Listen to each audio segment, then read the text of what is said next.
오늘 하나님의 전화 오신 여러분 환영합니다. 예배 시작 전에 광고 몇 가지만 하겠습니다.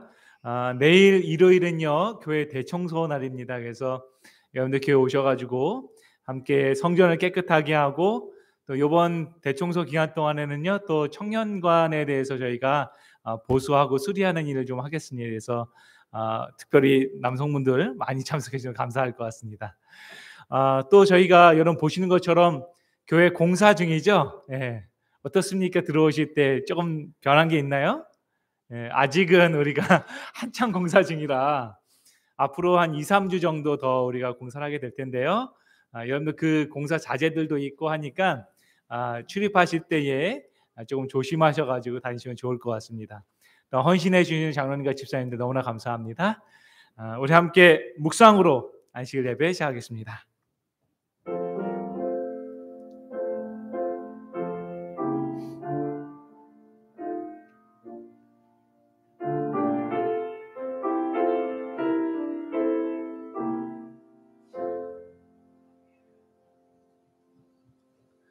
다 함께 시작하는 찬양 15장을 함께 찬양하겠습니다.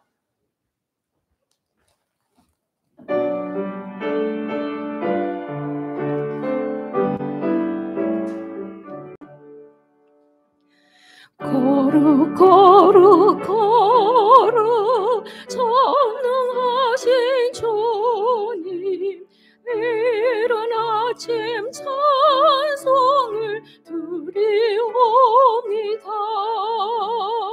거룩 거룩 거룩 자비하신 주는 성삼일체 대신 주로다. 거룩 거룩 거룩 주의 보좌 앞에 성도들이 면류관 벗어드리네. 천군 천사 모두 주께 굴복하니 영원히 위에 계신 주로다. 거룩 거룩 거룩 전능하신 주님, 우리 눈이 주 영광 뵙지 못해도 거룩 거룩 돌로 거룩하신 주요, 피할 데 없는 주님이로다.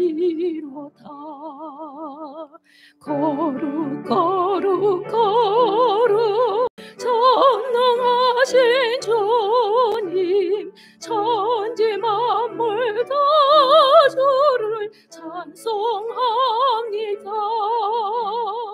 거룩 거룩 거룩 전능하신 주님, 성삼일체 대신 주로다.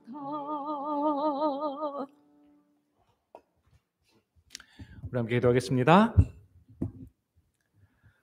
사랑하여 충만하신 아버지 하나님, 오늘 이 귀하고 특별한 안식일을 주시니 감사합니다.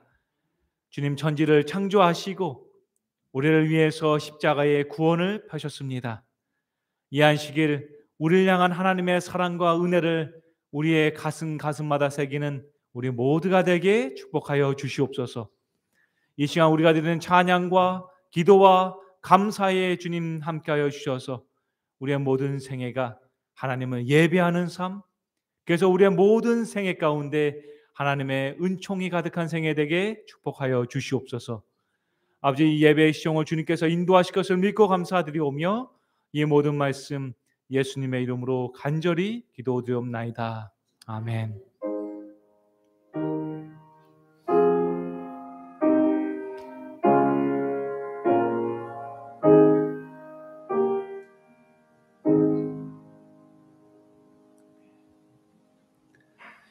네, 시간은 은혜와 배움 있는 어린이 설교 시간입니다. 우리 어린이 여러분들 앞으로 나오시기 바랍니다.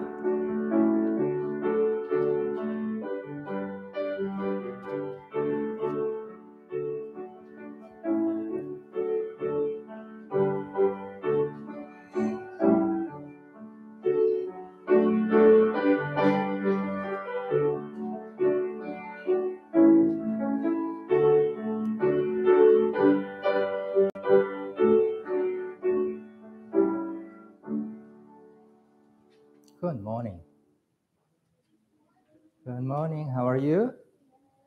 Happy Sabbath. Happy Sabbath. So who's missing today? Huh? Yeah, Claire and our family are missing, right? They must be sick. So we should pray for them, right? Okay. Okay. Should I just continue the English? Okay. 이 앞에 나올 때마다 영어로 해야 될지 한국말로 해야 될지 제가 늘 고민스럽습니다. Okay. Do you know how Jesus looked like? What Jesus looked like? You don't? You have not seen any picture? No, you have not? You didn't see any painting? Huh? You didn't see any Jesus painting? So what? Okay. So, okay, tell me. Let's see. Do you know what Jesus looked like? No. That's a very, very good answer, by the way. Huh? Okay. So what do you see here? Do you see Jesus? Have you seen Jesus with the children? No. But do you know what Jesus looked like? No. Okay, very good. How about this one? Have you seen this picture? Do you know what Jesus looked like? No. Very good. How about this one? Its picture is pretty small here. Is that Jesus? No. Okay. How about this one? How come Jesus look all different from picture to picture? Huh? Why? You don't know? Do you want me to tell you? Yeah. The person who draws those paintings, what do you call them? Painters, right? Painters sometimes they think about, how would Jesus look like? And then they look for a person who may, in their imagination, who may look like Jesus. So they have different models. And some of the painters, do you know what they did? He used his own face as Jesus' face. There's a painter, this painter, especially this one. This person is, his name is Don Parser. He put his own face as Jesus' face. Isn't that funny? Anyway, so the reason we see Jesus in so many different faces because there have been different painters drawing Jesus' face, and they were using different people, right, to draw the Jesus' face. That's why. So Jesus' face is all imagination. No one knows how Jesus looked like. Do we agree? But do you love Jesus? Why do you love Jesus? You don't even know his face, and you have not even met him. Why do you like Jesus, and why do you love Jesus? Oh, he loved us. Very good. And what else did he do? He created us, right? And then what did he do? What else did Jesus do? Jesus died for you and I, right? For all of us. And what else Jesus do when Jesus was on earth? Jesus healed sick people. Did he or did not? He did, right? Also, Jesus fed hungry people. Did he? Do you remember the miracle of 5,000 people, right? So Jesus fed them. And also, Jesus cured them. Jesus has done a lot of things. And also he showed his love to a lot of people too. So is look important to you? Is how Jesus look, is that important to you? Is that why? No, very good. I like your answer today. Yeah, we all love Jesus because he is Jesus, right? And Jesus did a lot of good thing for us. The same thing. So if you look at the Bible verses, actually in the Bible there is a description about how Jesus looked like in Revelation. Okay, let me tell you what Bible says here. Okay, his hair was as white as lamb, just like your dress. Can you imagine Jesus' hair being just like my hair, right? And then here, and his eyes were like fire. Okay, and his feet are like just a metal bronze. Do you know shine bronze? The statues. And his voice was like just a lot of water, river flowing. That's a description in Revelation. But this Jesus is description of the Jesus in heaven, not while he was here. But anyhow, the reason we like Jesus is because what he did, right? And what he is, not because how he looked. Do we all agree? Okay, so do you want to be pretty?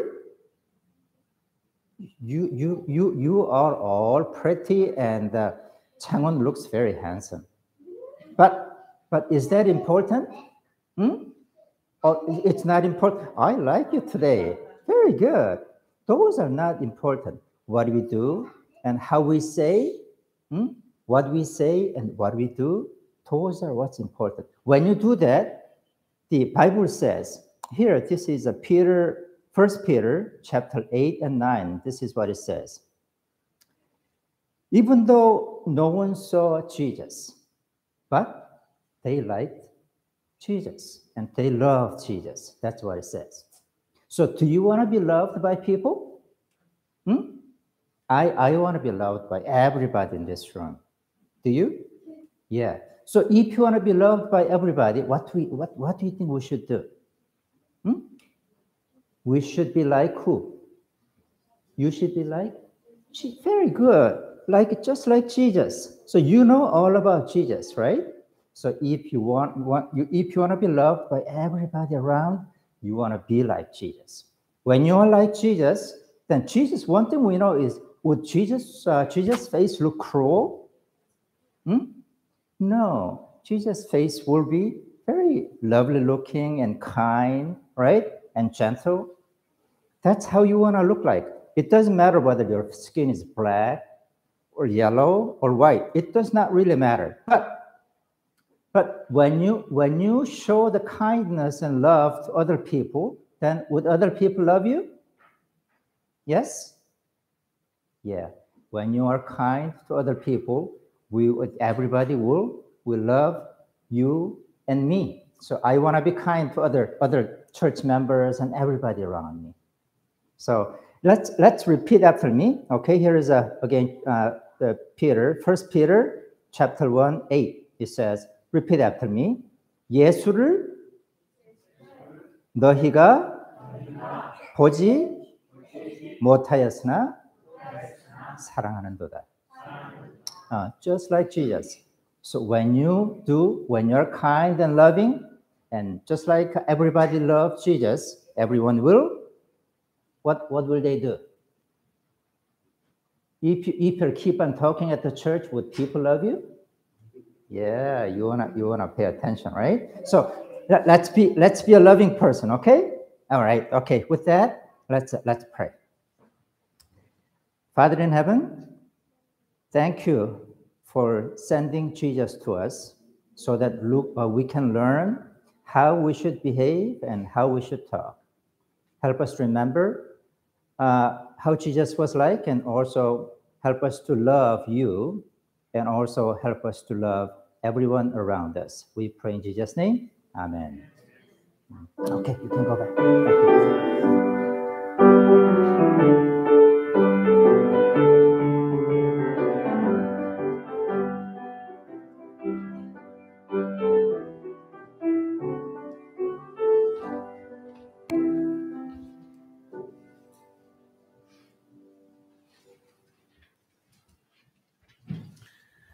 네, 귀한 말씀 감사합니다.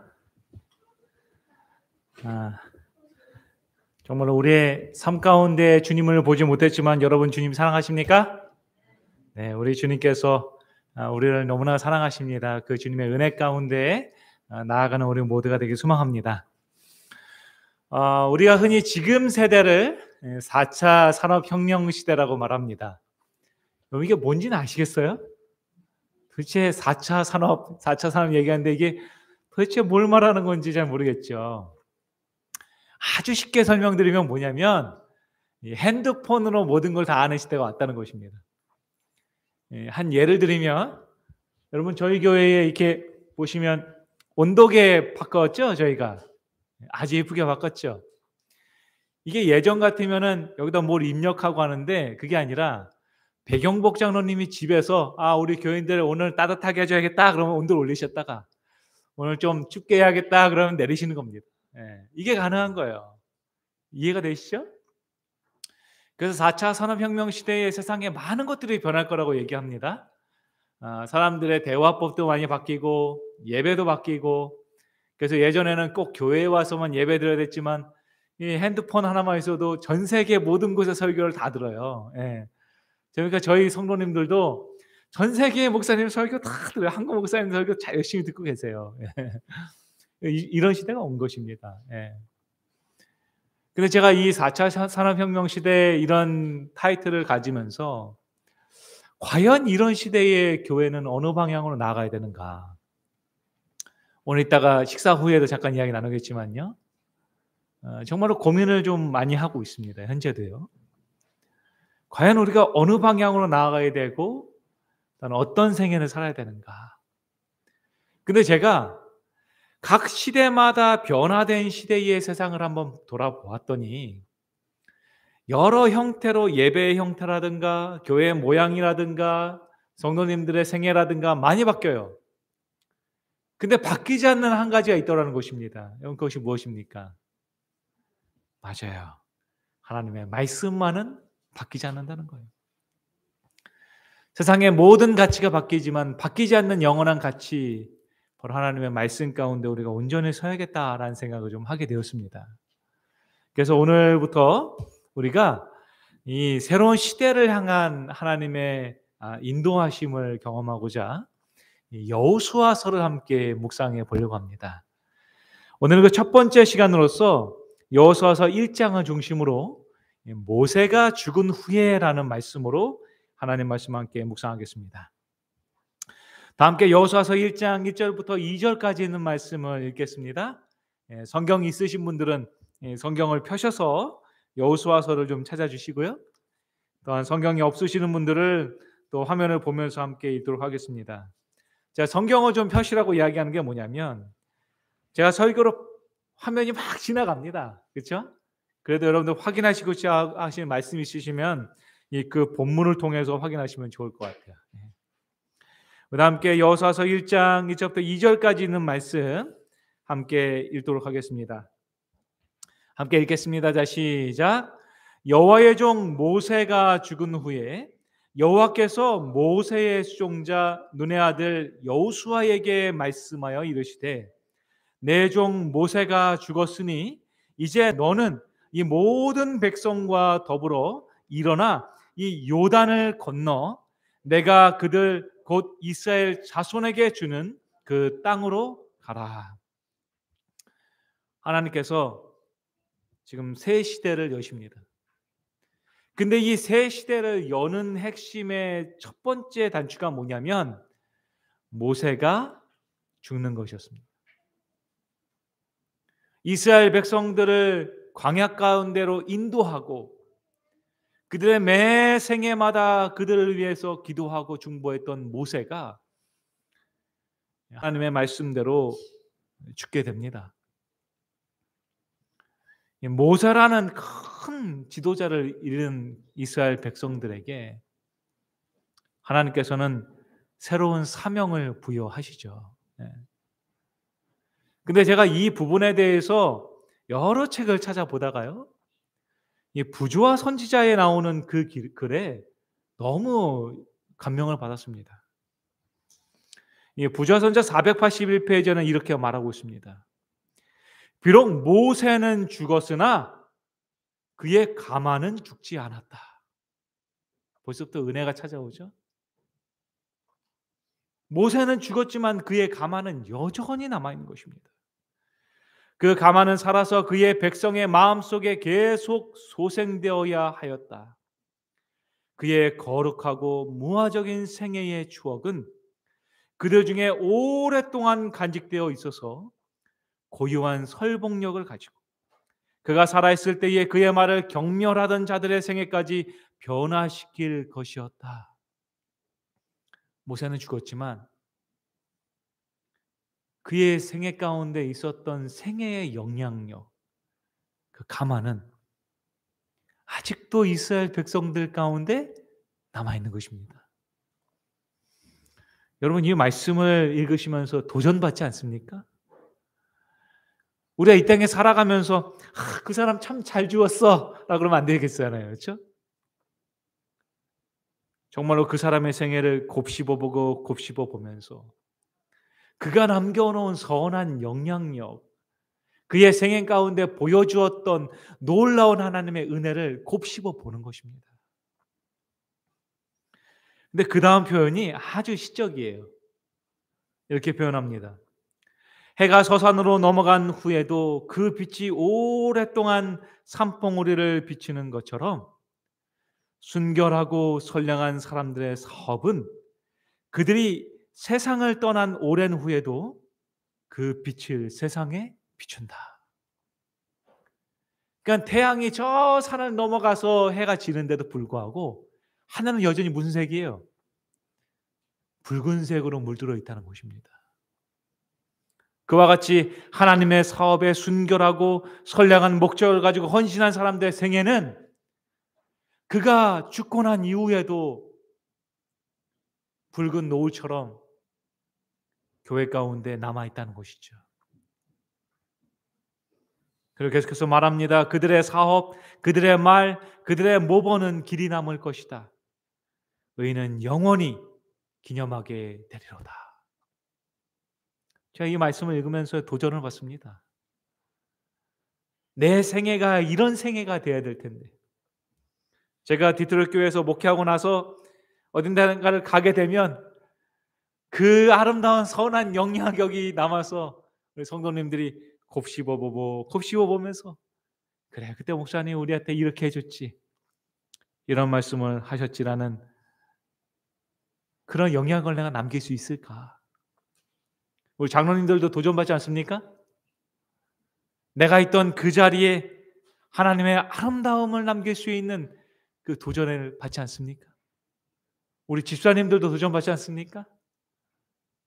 여러분, 우리 모두가 그러한 생애가 되길 소망합니다. 우리 박정기 장로님의 그 자리가, 장로님이 이 자리를 떠나고 나서도 계속해서 그 자리를 보면서 우리 장로님을 곱씹어보고 장로님이 남기신 은혜를 묵상하는 자리가 되겠죠? 네. 정말로 모세는 그런 삶을 살았다는 것입니다. 선한 영향력을 남기고 그가 죽고 난 이후에도 백성들이 모세의 생애를 되돌아보는 것이죠. 하나님께서는 이처럼 누군가의 죽음과 헌신을 통해서 일을 하십니다. 모세의 죽음 이후에 하나님께서는 이스라엘 백성들이 가나안 땅을 정복할 수 있는 새로운 시작을 시작하게 하십니다. 예수님의 죽음 이후에 하나님께서는 제자들이 세계의 복음화를 위해서 일할 수 있도록 하셨다는 것이죠. 이것이 바로 죽음의 역설이라는 것입니다. 성경은 죽음의 역설에 대해서 말합니다. 요한복음 12장의 성경은 말하기를 내가 진실로 너희에게 이르노니 하늘의 밀이 땅에 떨어져 죽지 아니하면 이 하늘은 그대로 있어요. 근데 뭐는 없어요? 생명은 없다는 거예요. 그러나 성경은 계속해서 말하기를 죽으면 많은 열매를 맺느니라. 자기의 생명을 사랑하는 자는 잃어버릴 것이요 이 세상에서 자기의 생명을 미워하는 자는 영생하도록 보존하리로다. 여러분, 이것이 죽음의 역설입니다. 성경이 말하고 있는. 한 사람의 죽음을 통해서 새로운 생명이 시작되는 것이고, 한 사람의 희생을 통해서 새로운 시대가 시작되는 것을 말하고 있다는 것이죠. 모세의 죽음을 통해서 이제 새로운 시대가 시작됩니다. 하나님께서는 눈의 아들 여호수아를 선택하십니다. 근데 여러분, 우리가 성경을 읽다 보면 원래 여호수아의 이름은 무엇이었습니까? 아니, 목사님, 여호수아 이름이 도대체 뭐였냐고 물어보시는 게 이상하죠? 근데 우리가 성경 민수기 13장을 자세히 읽어보면 12명의 정탐꾼을 보낼 때에 누구도 함께 가요? 여호수아도 함께 가요. 근데 민수기 13장 8절에 나오는 12명의 정탐꾼의 이름 가운데는 누가 없냐면 여호수아가 없습니다. 누가 있냐면 눈의 아들 호세아가 있어요. 그리고 13절을 읽으면 정탐꾼들이 갔다 돌아온 이후에 모세가 눈의 아들 호세아의 이름을 뭐로 바꾸냐면 여호수아라고 바꿉니다. 그래서 그때서부터 그의 이름을 여호수아라고 부른 거예요. 여러분, 왜 모세는 호세아의 이름을 여호수아로 바꿨을까요? 호세아라는 말의 뜻은 뭐냐면 구원이라는 뜻이에요. 구원. 근데 여호수아라는 말의 뜻은 뭐냐면 여호와가 구원하신다는 거예요. 모세가 바라본 것입니다. 12명의 정탐꾼을 보냈는데 10명의 정탐꾼은 돌아와서 다 무슨 소리 하고 있어요? 현실을 직시하라는 거예요. 아니, 지금 시대가 어떤 시대인데 이런 일이 가능하겠습니까? 가나안 땅 들어가 봤더니 다 김범기 목사님보다 커요. 그러는 거예요. 거기 갔더니 음식이 얼마나 큰지 포도송이 하나를 2사람이 들고 다닙니다. 거기에 비하면 우리는 다 뭐 같다고요? 메뚜기 같다는 거예요. 그때 여호수아가 말합니다. 아닙니다. 여호와께서 일하시면 우리는 들어갈 수 있습니다. 모세가 무엇을 봤어요? 그의 믿음을 바라본 것입니다. 그래서 그 자리에서 그의 이름을 너는 호세아가 아니라 이제부터는 여호수아다. 구원은 여호와께 있다는 것을 너의 이름을 통해서 보여주라는 것입니다. 그리고 모세가 죽은 이후에 하나님께서는 고민하셨을 거예요. 여러분, 미국 교회는 청빙할 때 어렵죠? 너무 목사님들이 다 훌륭해서 청빙할 때 너무 어려워요. 하나님도 어려우셨을 거예요. 왜냐하면 그 전 세대는 다 죽었는데 누구만 남았어요? 여호수아만 남았으면 문제가 안 되는데 누구도 남았어요? 갈렙도 남아있다는 거예요. 여러분, 왜 하나님은 갈렙이 아니라 여호수아를 선택했을까요? 성경을 읽어보면 하나님께서는 여호와를 선택하시면서 3가지의 명령을 주십니다. 성경이 이렇게 말합니다. 내 종 모세가 죽었으니 이제 너는 이 모든 백성과 더불어 일어나 이 요단을 건너서 내가 그들 곧 이스라엘 자손에게 주는 그 땅으로 가라. 여러분, 주님께서 3가지의 명령을 이 한 절에 하십니다. 첫 번째는 뭐냐면 이 모든 백성과 더불어서 일어나라는 거예요. 너 혼자 서는 게 아니라 연합해서 일어나야 된다고 말하고 있어요. 하나님께서는 함께 사역하기를 원하십니다. 그 2번째는 요단을 건너야 된다는 거예요. 요단을 돌아가는 것도 아니라 너는 너희 앞에 있는 그 장애물을 건너가야 된다고 주님 말씀하세요. 그 3번째 명령은 뭐냐면 그 땅으로 가라는 것입니다. 하나님께서는 우리가 연합해서 우리 앞에 있는 장애물을 이겨내기를 원하십니다. 그리고 하나님께서 지시하는 그 땅을 향해서 나아가기를 원하신다는 것이죠. 근데 여기서 가라 그러면 한국말로 명령어 같지만 이 표현의 히브리어 표현을 자세히 읽어보면 이게 뭐냐면 가는 동안에라는 뜻을 갖고 있어요. 왜 하나님께서는 명령어가 아니라 그 땅으로 가는 동안이라고 말씀하셨냐면 그 이후에 하나님께서는 이 세 가지의 전진 명령을 통해서 너가 순종하게 될 때에 얻게 되는 세 가지의 축복을 발견하게 될 거라고 말씀하십니다. 그것이 뭐냐면 첫 번째는 여호수아서 1장 3절에서 4절에서 주님 말씀하십니다. 바로 너의 발바닥으로 밟는 곳은 모두 너희에게 주겠다라는 거예요. 그러니까 너가 하나님의 명령대로 앞으로 나아가기만 하면 너가 갖는 그 모든 땅을 내가 주겠다고 주님 말씀하시는 것입니다.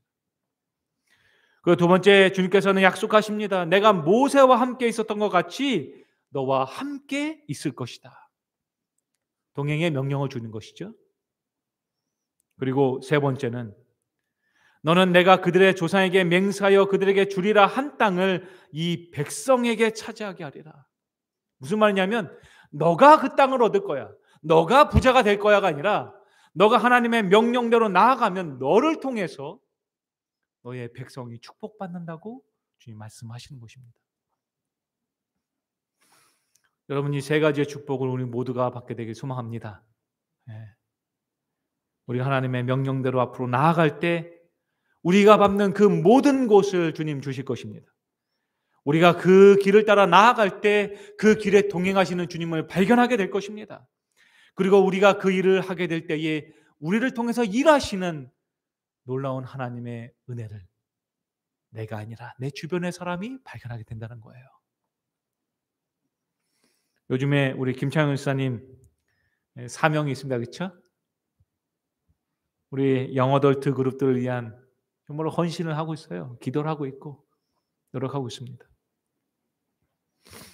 근데 그 모든 일들을 주님의 명령대로 해 나갈 때 발견하는 게 뭐예요, 집사님? 집사님 뭘 발견하고 있어요, 현재? 아멘, 맞아요. 그리고 누가 일하세요? 하나님이 일하시는 걸 발견하게 되는 거예요.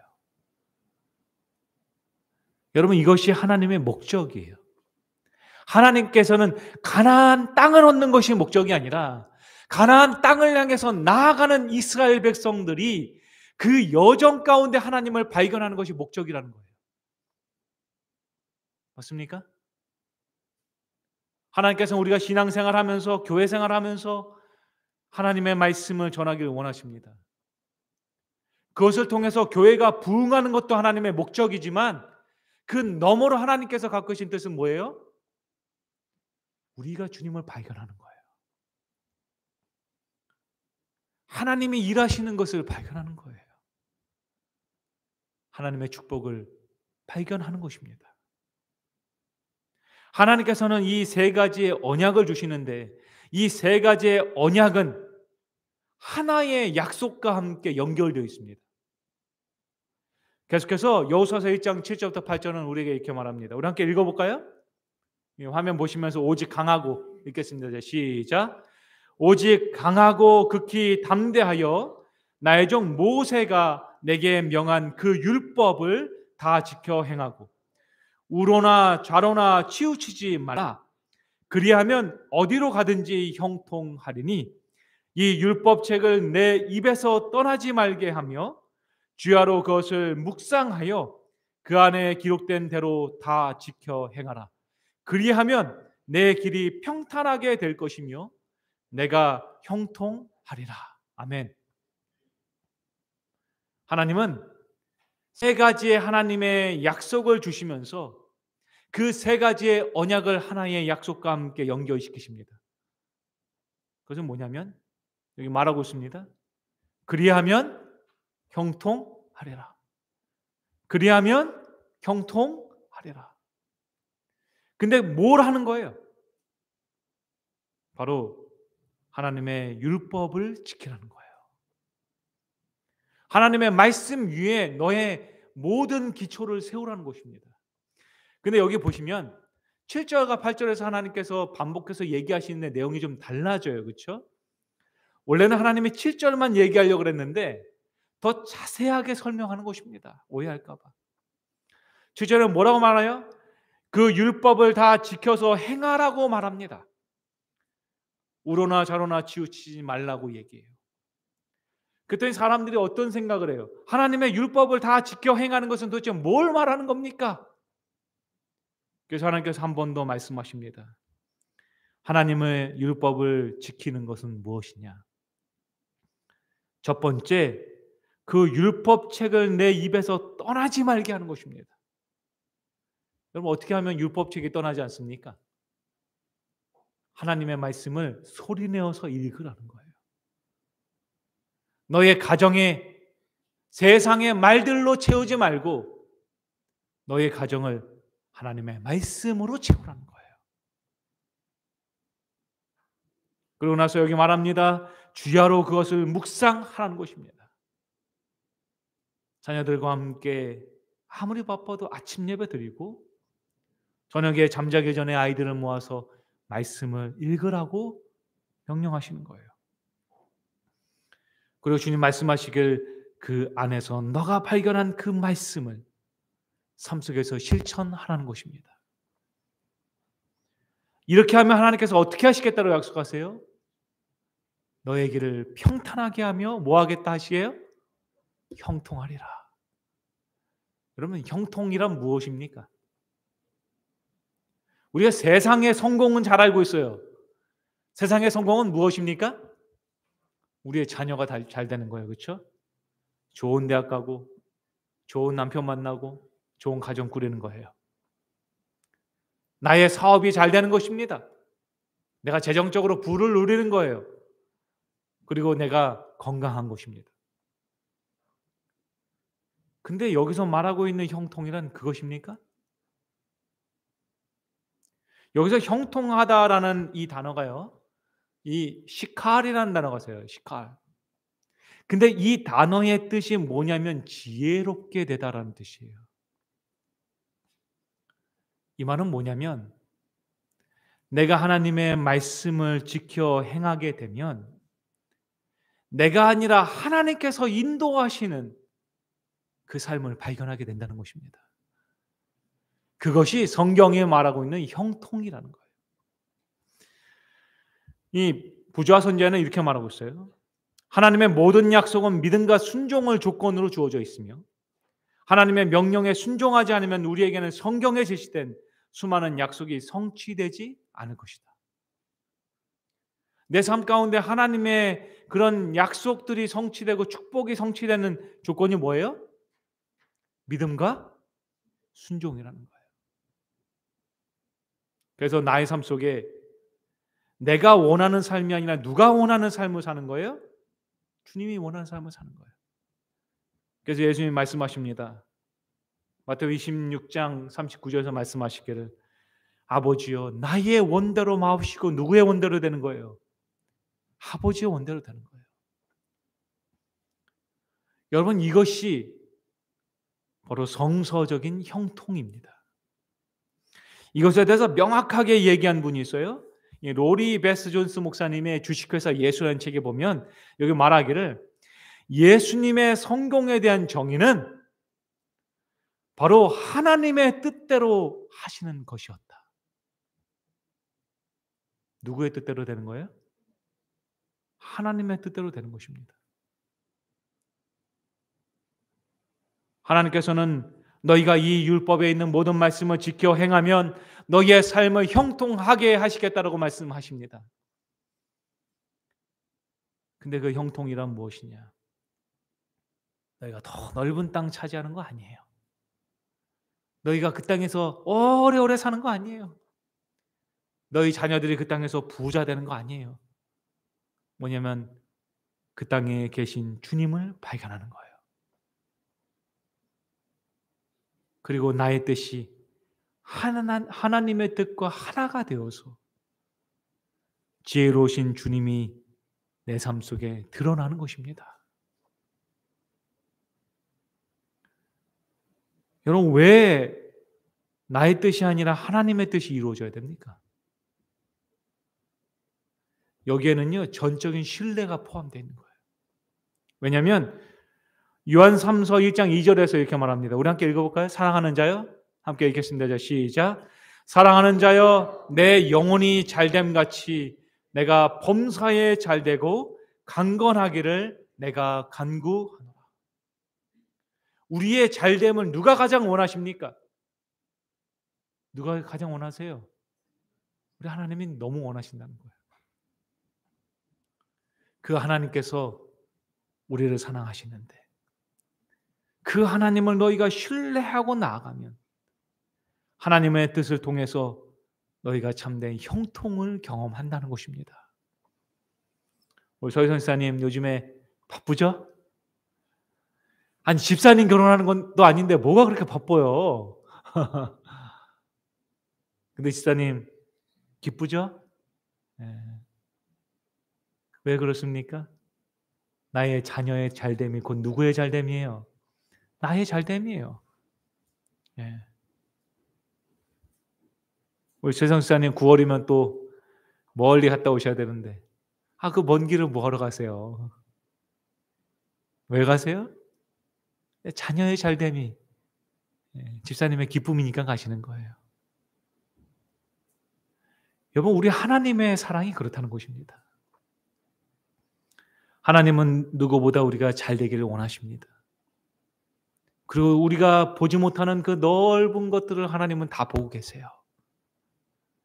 그 때문에 하나님의 뜻이 내 삶 속에서 실현되는 것이 우리에게 참된 형통이라고 성경은 이야기하고 있는 것입니다. 이제 하나님께서는 여호수아에게 말씀하십니다. 여호수아서 1장 9절은 말하기를 내가 내게 명령한 것이 아니냐 강하고 담대하라 두려워하지 말며 놀라지 말라. 내가 어디로 가든지 내 하나님 여호와가 너와 함께 하리라. 이 놀라운 축복이 누구에게 주어집니까? 여호수아에게 주어지는 것입니다. 하나님께서는 그에게 전진 명령을 허락하십니다. 너는 3가지의 명령을 지키라는 것입니다. 그리고 하나님께서는 그 명령을 행할 때 너가 발견하게 될 하나님의 3가지의 축복을 보여주십니다.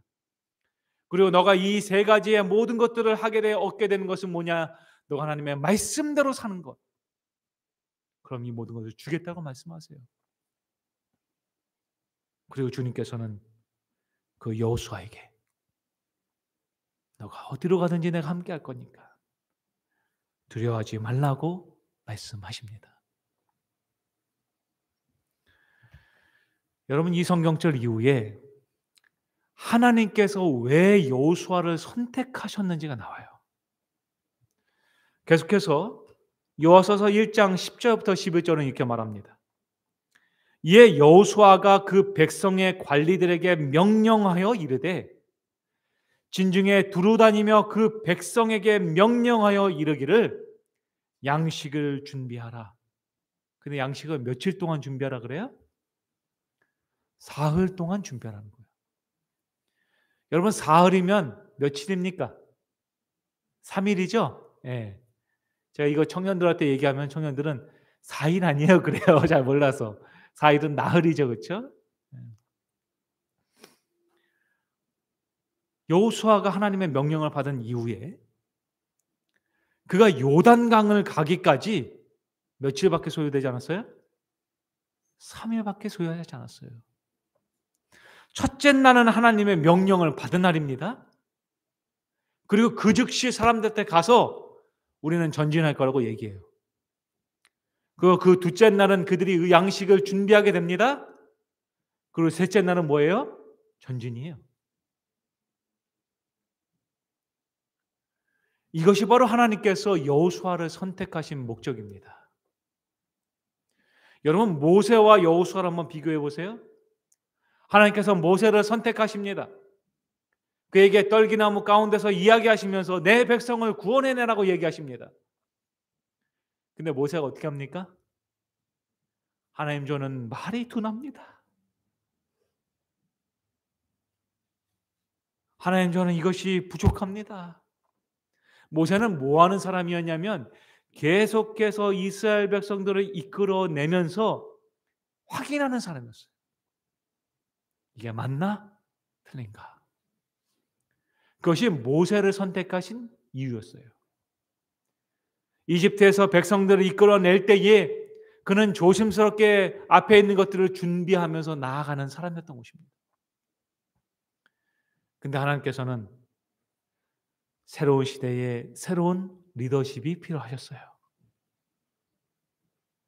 그래서 무엇을 준비하시냐면 여호수아를 준비하셨는데, 이 여호수아의 특징은 뭐냐면 하나님의 말씀을 들으면 그 즉시로 실천하는 사람이에요.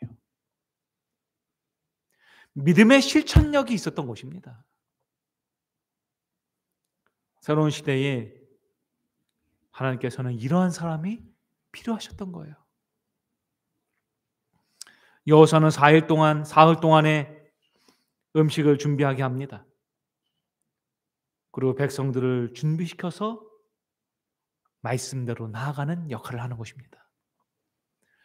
근데 이게 나아갈 때에 한 가지 문제가 있었어요.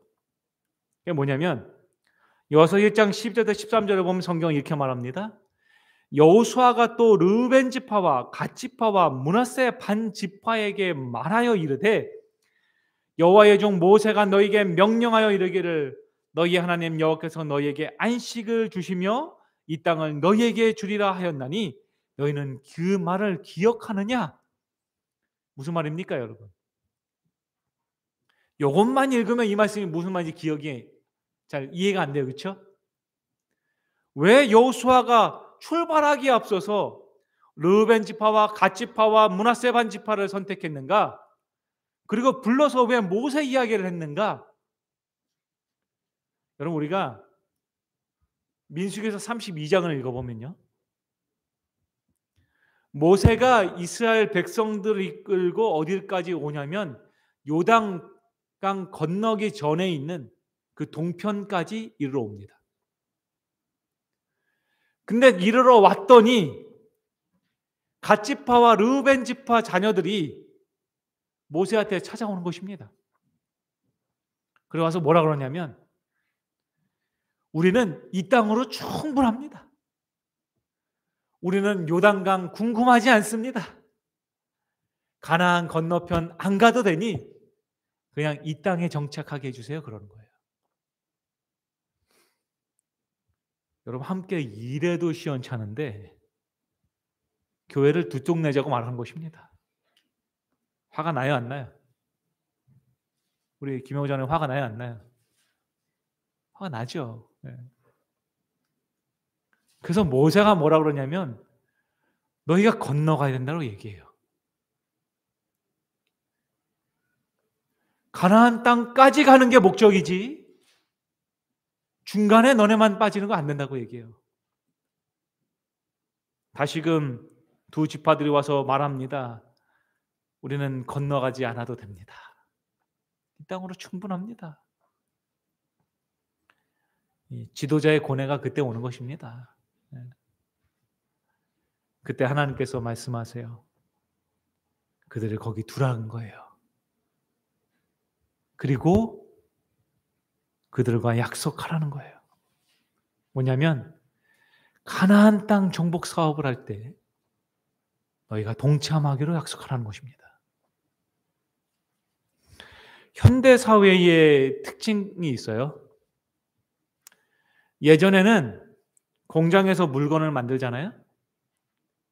그러면은 원래는 한 공장에서 모든 걸 다 만들었습니다. 그렇죠? 근데 2차 산업 시대가 되면서 공장을 조금 세분화해요. 웬만한 거 다 만들고 작은 부품들 저기서 만들어요. 그리고 4차 산업이 되면서 뭘 하냐면 외부 사람들에게 공장을 외주 업체를 맡깁니다. 그렇죠? 우리 박순재 장님 그렇죠? 보도도 그렇게 하죠. 예. 그래서 모터는 여기서 만들고 이 자동차 타이어는 저기서 만들고 그렇게 바꾸는 것입니다.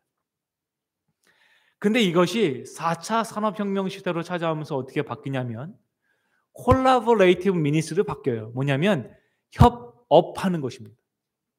그래서 경계가 사라지기 시작해요. 그래서 어떻게 하냐면 이 공장에 사람들이 저 공장 가서 일하고 저 공장에 사람들이 이 공장에서 와서 일하고 같이 민글해서 일하는 것입니다. 왜냐하면 이것들이 연결되어져 있기 때문에 그래요. 경계가 무너지는 것입니다. 언어의 경계가 무너지고 세대의 경계가 무너지고 문화의 경계가 무너지는 거예요, 여러분.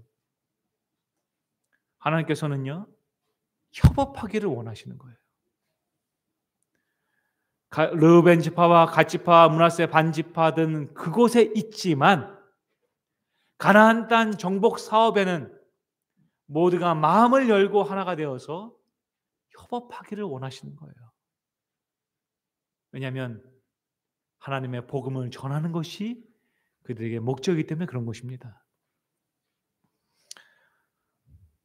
여호수아는 르우벤 지파와 갓 지파와 므낫세 지파를 찾아갑니다. 그리고 그들에게 말합니다.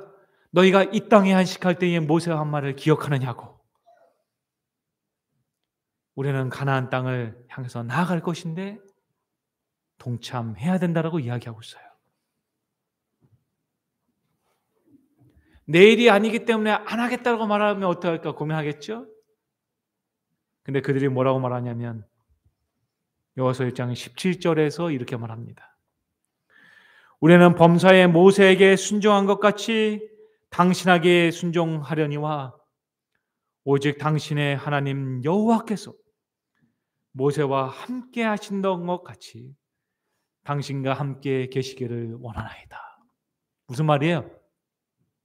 우리가 함께 가겠다는 것입니다. 협력하겠다는 것입니다. 믿음의 사업에 동참하겠다고 이야기하는 것이죠. 사랑하는 성도 여러분이시여, 우리가 이런 교회 만들어야겠죠? 이런 교회 만들어야겠죠? 어떤 부서에서 일한다 그래서 그 부서만 일하는 교회가 아니라 모두가 협업하는 것입니다. 이 부서와 저 부서가 함께 일을 하고 그리고 이 교회와 저 교회가 함께 일을 하고 하나님의 복음을 전달하기 위해서 함께 손을 잡고 나아가는 것입니다. 그렇게 할 때 하나님께서 일하시는 것입니다. 그곳에 참된 승리가 있는 것이죠. 사랑하는 성도 여러분이시여, 이스라엘 백성들이 광야 40년 동안에 있었던 그 은혜의 기억이 그들 앞에 있는 펼쳐진 고난을 견디게 합니다. 그리고 그 가운데 하나 되어서 전진하게 하는 것이죠. 우리 교회가 올 한해 이런 사역을 하게 되길 소망합니다. 함께 전진해야 합니다. 함께 일어나야 합니다. 그리고 하나님의 말씀 위에 우리 교회를 세워야 합니다. 우리 가정을 세워야 합니다. 그렇게 할 때 우리가 아니라 하나님께서 일하시는 놀라운 축복을 경험할 것입니다. 여러분, 이 사역 가운데로 여러분 모두를 초청합니다.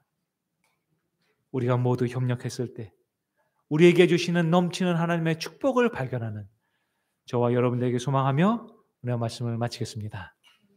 우리 함께 기도하겠습니다. 사랑과 은혜가 충만하신 아버지 하나님이시여, 오늘 귀한 말씀으로 우리에게 용기 주시니 감사합니다. 자신들을 메뚜기 같다고 얘기했던 이스라엘 백성들이 이제 하나님의 명령에 따라서 앞으로 나아가기를 선택합니다. 그리고 하나님을 위해서 헌신하기로 결심합니다. 그러자 하나님께서는 그들을 위해서 요단강을 여시고 그리고 그들 앞에 펼쳐진 새로운 세상을 보여주십니다. 아버지, 우리가 함께 연합하여 전진해 나갈 때 우리 앞에 있는 장애물들을 주님 열어주시고 우리에게 새로운 길을 보여주시옵소서. 이를 위해서 우리 모든 성도님들 함께 협력하여 나아갈 때 우리의 믿음이 증진되게 하시고 우리의 삶 가운데 계시는 여호와 하나님의 은혜를 발견하는 우리 모두가 되게 축복하여 주시옵소서. 이 모든 말씀 예수님의 이름으로 간절히 기도드리옵나이다. 아멘.